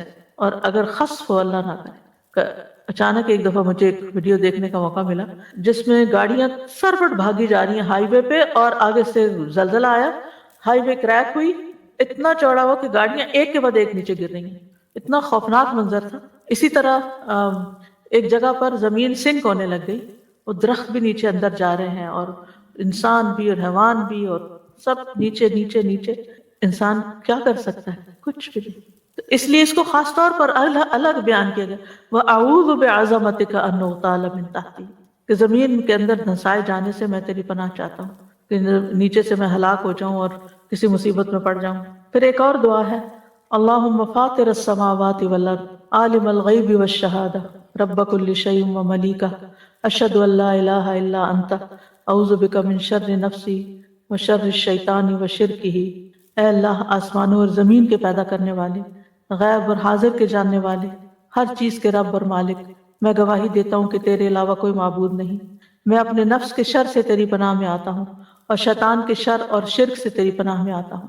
یہ دعا بھی صبح و شام پڑھی جائے گی. ابو بکر صدیق رضی اللہ عنہ نے عرض کیا، اے اللہ کے رسول، مجھے کچھ ایسے کلمات کا حکم دیجئے جنہیں میں صبح و شام پڑھا کروں، یعنی جنہیں میں صبح کروں اور شام کروں تو کہہ لیا کروں. آپ نے یہ کلمات سکھائے. آپ نے فرمایا جب صبح اور جب شام کرو، اور جب اپنے بستر پر آؤ تب بھی اس دعا کو پڑھ لیا کرو. اب آپ دیکھیے کہ نبی صلی اللہ علیہ وسلم اپنے دوست، اپنے بہت عزیز دوست حضرت ابو بکر کو یہ دعا سکھا رہے ہیں. کتنی قیمتی دعا ہے. اور اس میں بھی اللہ تعالیٰ کے نام اور صفات کا واسطہ ہے کہ اے اللہ جو آسمان اور زمین پیدا کرنے والا ہے. یعنی فطرہ کہتے ہیں جب کوئی کام شروع کر کے اس کو بنایا اور پیدا کیا جائے. پھر عالم الغیب ہے، یعنی سب چیزوں کو جاننے والا ہے جو ابھی وجود میں بھی نہیں آئی، غیب میں ہے. شہادہ کہتے ہیں عالم الغیب و شہادہ، شہادہ کہتے ہیں جو سامنے نظر آ رہا ہو، جس کو دیکھ سکیں آپ. اور ایک اور قول ہے کہ غیب وہ ہے جو بندوں کی نظروں سے اوجھل ہے، اور شہادہ وہ ہے جس کو وہ دیکھتے ہیں. اور اسی طرح کہا گیا کہ غیب پوشیدہ اور شہادہ ظاہر. اسی طرح کہا گیا غیب سے مراد آخرت اور شہادہ سے مراد دنیا. پھر اسی طرح ایک معنی یہ بھی کیا گیا کہ جو پہلے ہو چکا گون، اور جو اب آگے آنے والا ہے. اور پھر اس میں رب کل شیء، جو رب ہے ہر چیز کا، وہ ملیک اور اس کا مالک، اس کی پناہ لیتا ہوں من شر نفسی، اپنے ہی نفس کے شر سے. اب اس کا خاص طور پر نفس کا ذکر آ گیا یہاں، کیونکہ ان النفس لامارۃ بالسوء، نفس انسان کو بہت زیادہ برائیوں کا حکم دیتا ہے، دنیا کی فنا ہونے والی لذتوں کی طرف لے جاتا ہے اور آخرت کو بلوا دیتا ہے. وشر الشیطان، اور شیطان کے شر سے، وشرک ہی، اور اس کے شرک سے، یعنی جس کا وہ حکم دیتا ہے. اسی طرح اس کو شرک ہی بھی پڑھا گیا ہے. شرک جال کو کہتے ہیں جس سے مچھلی یا پرندے وغیرہ کا شکار کیا جاتا ہے. تو شیطان کا بھی ایک جال ہوتا ہے جس سے وہ انسانوں کا شکار کرتا ہے. دونوں طرف سے پڑھ سکتے ہیں. تو یہ خواہشات کے ذریعے، یہ شبہات کے ذریعے انسانوں کو شکار کرتا ہے. اسی طرح یہ دعا ایک اور طریقے سے بھی آئی ہے، اللہم فاطر السماوات والارض عالم الغیب والشہادۃ انت رب کل شیء والملائکۃ یشہدون انک لا الہ الا انت فإنا نعوذ بک من شر انفسنا ومن شر الشیطان الرجیم وشرکہ وان نقترف علی انفسنا سوءا او نجرہ الی مسلم. تھوڑے بہت الفاظ کا فرق ہے. تو یہ دعا بھی وارد ہوئی ہے. اور اس میں ان اقترف علی نفسی سوءا او اجرہ الی مسلم کا مطلب ہے میں اپنے نفس پر کوئی برائی گھسیٹ کے لاؤں یا کسی مسلمان کی طرف لے جاؤں. یعنی شر کے پیدا ہونے کے دو مقامات کو بیان کیا گیا ہے، ایک نفس اور ایک شیطان، اور دو گھاٹوں کو بیان کیا گیا ہے اور اس کی انتہا کو ذکر کیا گیا ہے. یعنی اس کا نفس کے خلاف نقصان ہونا یا مسلمان بھائی کے خلاف نقصان ہونا. دونوں برابر کی چیزیں. پھر دعا ہے امسینا و امسل ملک للہ والحمد للہ لا الہ الا اللہ وحدہ لا شریک لہ لہ الملک و لہ الحمد وہو علی کل شیء قدیر. اللہم اسألک خیر هذه اللیلۃ واعوذ بک من شر هذه اللیلۃ وشر ما بعدها. اللہم انی اعوذ بک من الکسل وسوء الکبر. اللہم انی اعوذ بک من عذاب فی النار وعذاب فی القبر. ہم نے شام کی اور اللہ کے ملک نے شام کی، ہم نے شام کی یعنی شام ہو گئی ہم پر، اور اللہ کے ساری مخلوق جو ہے اس پہ بھی شام ہوگی، یعنی جو ہمارے آس پاس نظر آتی ہے وہ مراد ہے. اور ساری تعریفیں اس اللہ کے لیے ہیں جس کے سوا کوئی معبود نہیں، وہ اکیلا ہے، اس کا کوئی شریک نہیں، اسی کے لیے بادشاہت ہے اور اسی کے لیے تعریف ہے، اور وہ ہر چیز پر قدرت رکھنے والا ہے. اے اللہ میں تجھ سے اس رات کی بھلائی کا سوال کرتا ہوں اور اس رات کے شر اور اس کے بعد کے شر سے تیری پناہ مانگتا ہوں.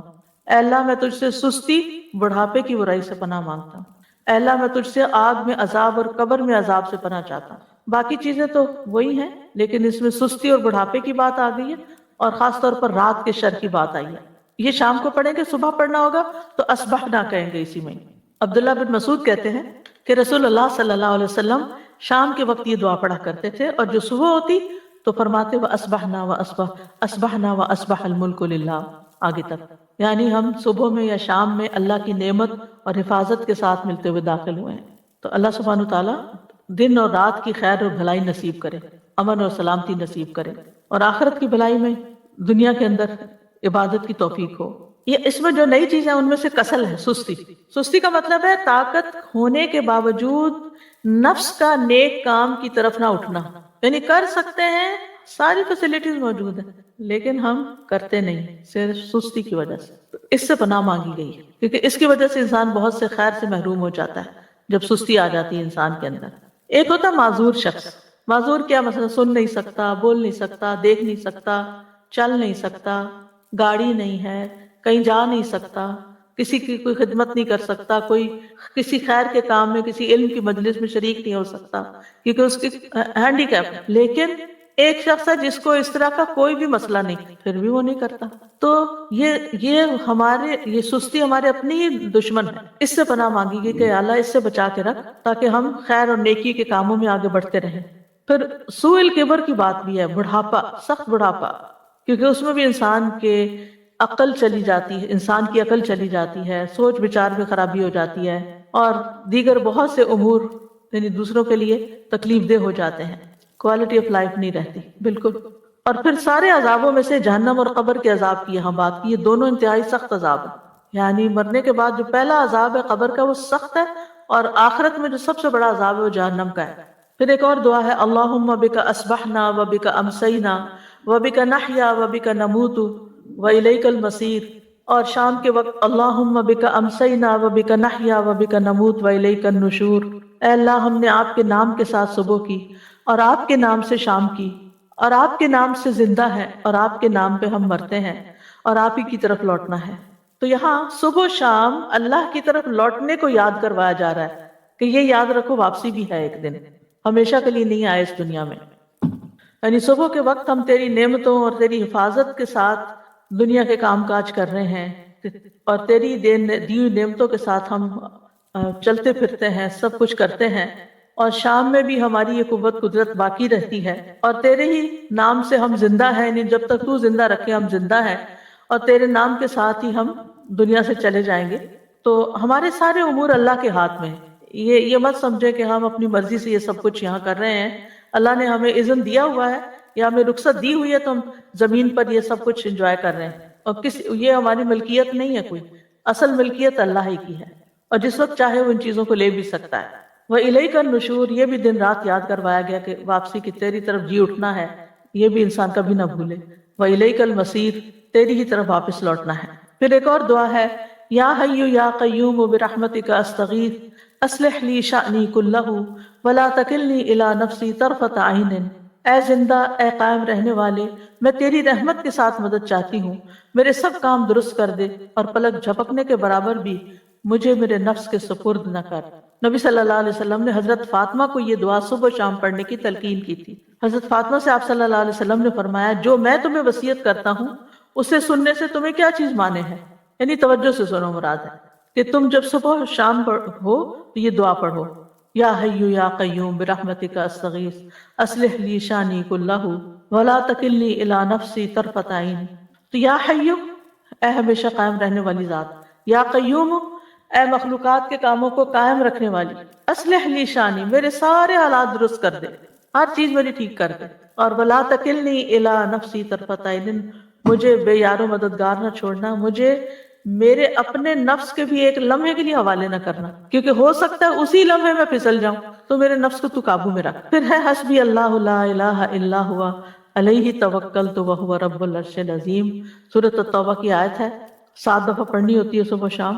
پھر بھی اگر وہ منہ موڑ لے تو آپ کہہ دیجئے اللہ مجھے کافی ہے، اس کے سوا کوئی الہ برحق نہیں، اسی پر میں نے توکل کیا اور وہ رب ہے عرش عظیم کا۔ ابو درداء فرماتے ہیں جو شخص یہ دعا یعنی حسبی اللہ کی صبح و شام 7 دفعہ پڑھے، اللہ تعالیٰ اسے تمام فکروں سے کافی ہو جاتے ہیں، اس کے فکر دور ہو جائیں گے۔ جی ہاں، نہیں، مغرب سے پہلے، قبل طلوع الشمس و قبل غروبها۔ پھر اس میں آپ دیکھیے کہ جو بھی چیزیں آپ کو پریشان کر رہی ہیں اس میں اگر انسان یہ کہے کہ ان میں مجھے اللہ کافی ہے، اللہ میری مدد کرنے والا ہے، بس ہم اس پہ بھروسہ کرتے ہیں، کسی اور پر نہیں، کیونکہ وَمَن يَتَوَكَّلْ عَلَى اللَّهِ فَهُوَ حَسْبُهُ، جو اللہ پہ بھروسہ کرے گا اللہ اس کو کافی ہو جائے گا۔ اور پھر الذی لا الہ الا ہو، وہی معبود برحق ہے، علیہ توکلت، اسی پہ میں نے بھروسہ کیا، اسی پر اعتماد کیا، اپنے معاملات کو اسی کے سپرد کر دیا، اور وہ عرش عظیم کا رب ہے۔ پھر سید الاستغفار ہے، اس کی وضاحت پیچھے میں کر چکی ہوں۔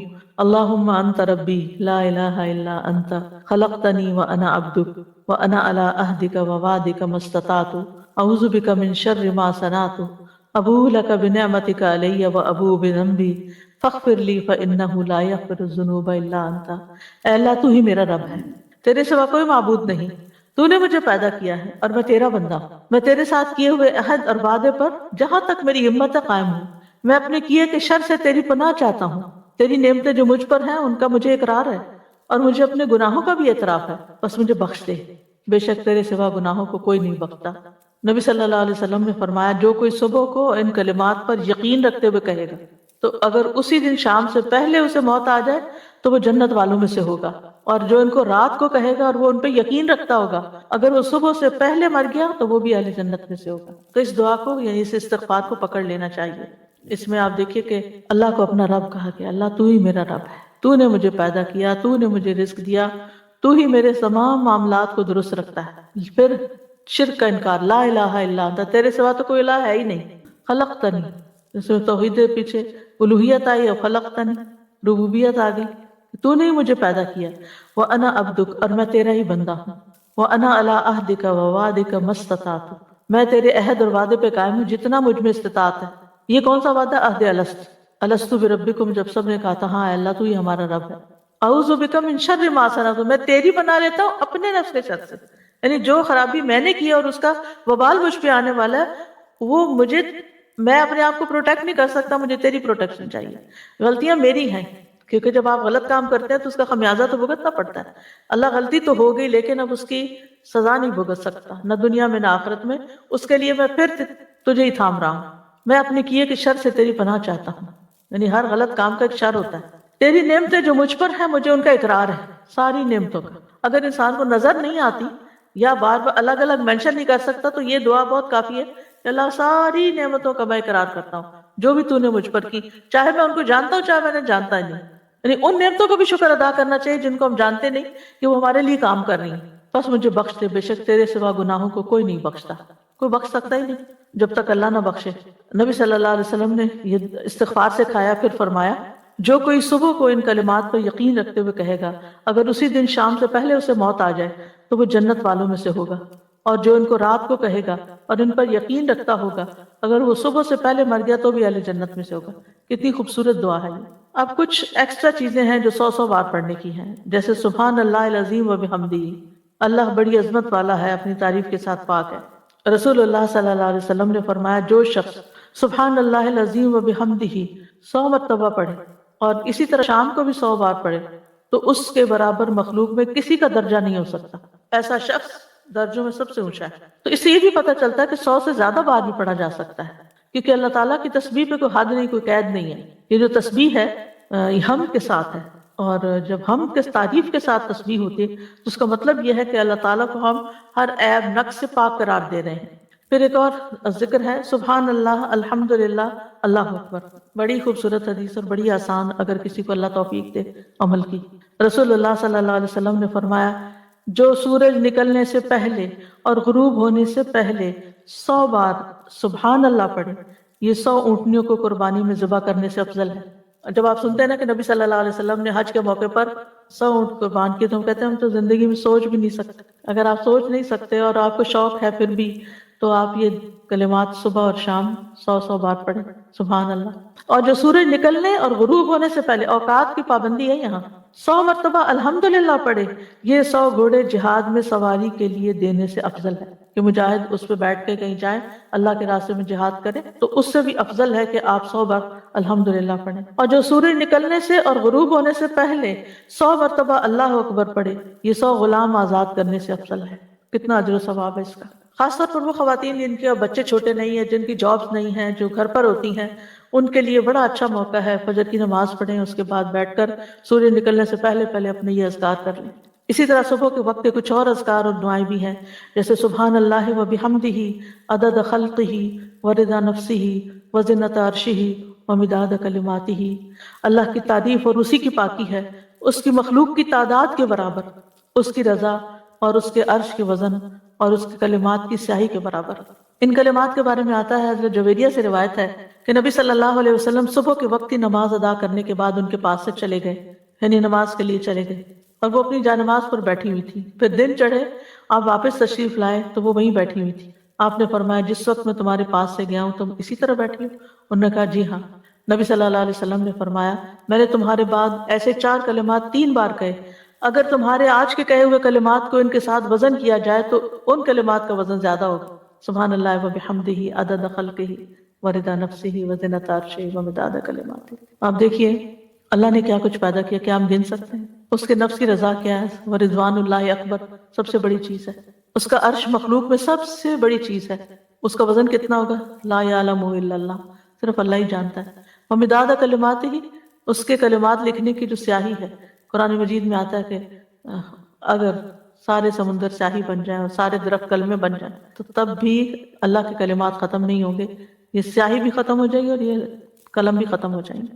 تو آپ سوچئے کہ اس کے برابر اللہ کی تسبیح یعنی سب سے گنتی میں وزن میں تعداد میں سب سے بڑی بڑی جو چیزیں ہیں ان کے برابر اللہ کی تسبیح. کتنی خوبصورت تسبیح ہے. پھر ایک اور دعا ہے رضیت باللہ ربا وبالاسلام دینا وبمحمد النبیہ. میں اللہ کے رب ہونے، اسلام کے دین ہونے اور محمد صلی اللہ علیہ وسلم کے رسول ہونے پر راضی ہوں. نبی صلی اللہ علیہ وسلم نے فرمایا جو شخص صبح کے وقت یہ کہے یعنی یہ کلمہ پڑھے تو میں اس بات کا ضامن ہوں کہ اس کا ہاتھ پکڑے رکھوں یہاں تک کہ اس کو جنت میں داخل کر دوں گا. یہ خوبصورت دعا ہے. جو اس بات پر مطمئن ہو جائے کہ میرے لیے میرا رب کافی ہے، اللہ ہی میرا رب ہے، وہی میرا معبود ہے اور اسلام میرا دین ہے. کیونکہ آپ کے آج کے دور میں آپ دیکھیں کہ ہمارے بچوں کو اسلام کے اوپر بھی شک ہو گیا ہے، یقین اٹھ گیا ہے. تو جو اسلام کو سچا دین مانے اس کی اتنی بڑی جزا ہے اور وہ اس بات کا اقرار کرے کہ میں اسی رستے پر چلوں گا اور پھر وہ محمد صلی اللہ علیہ وسلم کے نبی ہونے پر بھی راضی ہو گیا. کان حقا علی اللہ ان یرضیہ. اللہ نے خود اپنی ذات پہ یہ واجب ٹھہرایا کہ وہ اس کو راضی کر دے. پھر ایک اور دعا ہے اللہم انی اسألک علما نافعا ورزقا طیبا وعملا متقبلا. اے اللہ میں تجھ سے فائدہ دینے والے علم، پاک رزق اور قبول ہونے والے عمل کا سوال کرتا ہوں. حضرت ام سلمہ کہتی ہیں جب صبح کے وقت نبی صلی اللہ علیہ وسلم نماز سے سلام پھیرتے تو فرماتے اللہم انی اسألک علما نافعا ورزقا طیبا وعملا متقبلا. ہر روز انسان کو یہی چیزیں تو چاہیے ہوتی ہیں. فائدہ مند علم بھی چاہیے ہوتا ہے اور پاک صاف حلال رزق بھی چاہیے ہوتا ہے اور جو عمل وہ کرے اس کی قبولیت کی گارنٹی بھی چاہیے ہوتی ہے. اور اصل میں تو عمل مانگ رہے ہیں نا کہ اللہ نیکیوں کی توفیق دے دے. بالکل علم جو ہے وہ روحانی ضرورت پوری کرتا ہے ہمارا اور رزق جو ہے کھانا پینا وہ جسمانی ضرورت پوری کرتا ہے. تو جب یہ 3 چیزیں اس کا ٹارگٹ بنے گی صبح صبح کہ یہ 3 چیزیں میں نے دن میں حاصل کرنا ہے، علم حاصل کرنا ہے، رزق کمانا ہے اور پھر اچھے عمل کرنے، تو پھر وہ اپنے پلان کرے گا، دن کو ٹارگٹ سیٹ کرے گا. اور یہاں آپ دیکھیں کہ رزق سے پہلے علم نافع کا سوال کیا گیا سب سے پہلے. آپ دیکھتے کہ اکثریت ہماری علم نافع سے پہلے رزق کو رکھتی ہے. ٹھیک ہے وہ ضرورت ہے لیکن اس سے یہ پتہ چلتا ہے کہ جہاں رزق کے کمانے کے لیے انسان کوشش کرتا ہے وہاں پر اس کو علم حاصل کرنے کی اس سے بھی زیادہ کوشش کرنی چاہیے، کیونکہ رزق کمانے میں تو سارے مددگار بن جاتے ہیں، لیکن علم حاصل کرنے میں آپ اکیلا ہی آپ کا شوق ہوتا ہے، آپ کو خود ہی اسٹرگل کرنی پڑتی ہے۔ لیکن اگر انسان علم نافع چھوڑ کر صرف دنیا کے پیچھے جا رہا ہے، فرمایا قل هل ننبئکم بالاخسرین اعمالا الذین ضل سعیهم فی الحیاۃ الدنیا وهم یحسبون انہم یحسنون صنعا، کہہ دیجئے کیا ہم بتائیں تمہیں کہ اعمال کے اعتبار سے کون لوگ سب سے زیادہ خسارے میں ہیں؟ یہ وہ لوگ ہیں جن کی ساری کوشش دنیا کی زندگی میں ضائع ہو گئی اور وہ سمجھتے رہے کہ وہ بہت اچھے کام کر رہے ہیں۔ یعنی جو لوگ صرف دنیا کے پیچھے بھاگ رہے ہیں، دنیا حاصل بھی کر رہے ہیں، وہ سمجھتے ہیں ہم سب سے زیادہ کامیاب لوگ ہیں۔ آج اگر آپ سکسیسفل پیپل کی سٹوریز دیکھیں تو اس میں کوئی وہ نہیں نظر آئے گا کہ جو آخرت کے لیے کام کر رہا، وہی لوگ ہوں گے کہ جو دنیا میں آگے نکلے ہوئے ہیں۔ کبھی انسان کو رزق مال مل بھی جاتا ہے اور وہ سمجھتا ہے کہ یہ پاک اور مفید ہے، لیکن حقیقت میں وہ نقصان دہ ہوتا ہے۔ اس کو بھی کیا حلال ہے کیا نہیں ہے، کیا مفید ہے کیا نہیں ہے، یہ بھی علم سے پتہ چلتا ہے۔ تو علم نافع میں دین کا علم بھی اور دنیا کا بھی وہ فائدہ مند علم جس سے انسان کو اچھے برے کی تمیز ہو، وہ بھی ضروری ہے۔ پھر کچھ کلمات شام کے وقت کے لیے خاص ہیں، جیسے اعوذ بکلمات اللہ التامات من شر ما خلق 3 بار پڑھنا۔ ایک آدمی نبی صلی اللہ علیہ وسلم کی خدمت میں حاضر ہو کر عرض کرنے لگا، اے اللہ کے رسول مجھے رات بچھو نے کاٹ لیا۔ آپ نے فرمایا اگر تم شام کے وقت اعوذ بکلمات اللہ التامات من شر ما خلق پڑھ لیتے تو تمہیں یہ تکلیف نہ پہنچاتا۔ پھر اسی طرح دن کے کسی بھی وقت میں آپ یہ ذکر پڑھ سکتے ہیں، سبحان اللہ و بحمدہ 100 بار، چاہے تو صبح کے وقت پڑھ لیں، چاہے تو سورج نکلنے کے بعد پڑھ لیں، دوپہر میں پڑھ لیں، جب دل چاہے پڑھ لیں۔ رسول اللہ صلی اللہ علیہ وسلم نے فرمایا جو شخص سبحان اللہ و بحمدہ دن میں 100 بار کہے تو اس کے گناہ معاف کر دیے جاتے ہیں، اگرچہ سمندر کی جھاگ کے برابر ہی کیوں نہ ہو۔ پھر استغفر اللہ و اتوب الیہ، کثرت سے استغفار کرنا۔ پھر ہے لا الہ الا اللہ وحدہ لا شریک لہ لہ الملک و لہ الحمد وہو علی کل شیء قدیر، دن میں 100 بار پڑھنا۔ رسول اللہ صلی اللہ علیہ وسلم نے فرمایا جو شخص دن میں 100 مرتبہ یہ دعا پڑھے گا، لا الہ الا اللہ وحدہ لا شریک لہ لہ الملک و لہ الحمد وہو علی کل شیء قدیر، اس سے 10 غلام آزاد کرنے کے برابر ثواب ملے گا، 100 نیکیاں اس کے نامہ اعمال میں لکھی جائیں گی اور 100 برائیاں اس سے مٹا دی جائیں گی۔ اس روز دن بھر یہ دعا شیطان سے اس کی حفاظت کرتی رہے گی یہاں تک کہ شام ہو جائے، اور کوئی شخص اس سے بہتر عمل لے کر نہ آئے گا مگر جو اس سے بھی زیادہ یہی عمل کرے۔ تو لا الہ الا اللہ میں اللہ تعالیٰ کی الوہیت کا ذکر ہے، وحدہ لا شریک لہ میں اللہ تعالیٰ کی وحدانیت کا ذکر ہے، لہ الملک میں اس کی عام بادشاہت کا ذکر ہے جو ہر چیز کے لیے۔ مثلا دنیا کے بادشاہوں کو دیکھیں تو ان کی مملکت میں جتنے لوگ رہتے ہیں وہ سب نہیں ان کو مانتے ہوتے، لیکن چلو اکثریت بھی مانتی ہے تو ان کا کام چل جاتا ہے۔ مگر اسی ملک کے اندر رہنے والے حیوان، جانور، پرند، مچھلیاں، وہ تو ان کو بادشاہ نہیں مانتی، ان کو نہیں منوا سکتے، لیکن ساری مخلوق اللہ کو اپنا رب اور اپنا بادشاہ مانتی ہے۔ وَلَهُ الْحَمْدُ، اور تعریف بھی اسی کے لیے ہے۔ اور پھر لا الہ الا اللہ وحدہ لا الہ الا اللہ واللہ اکبر، لا الہ الا اللہ وحدہ لا الہ الا اللہ ولا شریک لہ، لا الہ الا اللہ لہ الملک ولہ الحمد، لا الہ الا اللہ ولا حول ولا قوۃ الا باللہ۔ نبی صلی اللہ علیہ وسلم نے فرمایا جس نے اس طرح کہا، یعنی یہی، وہ ان کلمات کو اپنی 5 انگلیوں پر 5 بار گرا دے۔ پھر فرمایا جو ان کلمات کو دن میں یا رات میں یا مہینے میں پڑھ لے، پھر اسی دن یا اسی رات اسی ماہ فوت ہو جائے، اس کے گناہ معاف کر دیے جائیں۔ یہ جو دعائیں ایپ ہے نا، اس کے اندر میں نے یہ ڈلوائی ہے دعا، لا الہ الا اللہ واللہ اکبر، لا الہ الا اللہ وحدہ لا الہ الا اللہ لا شریک لہ، لا الہ الا اللہ لہ الملک ولہ الحمد، لا الہ الا اللہ ولا حول ولا قوۃ الا باللہ۔ جزاکم اللہ خیرا۔ تھوڑا سا ٹائم اوپر ہو گیا لیکن مجھے چیپٹر کلوز کرنا تھا آج، انشاءاللہ اب نیکسٹ دعائیں پڑھیں گے۔ سبحانک اللہم و بحمدک، اشہد ان لا الہ الا انت، استغفرک و اتوب الیک۔ السلام علیکم و رحمۃ اللہ وبرکاتہ۔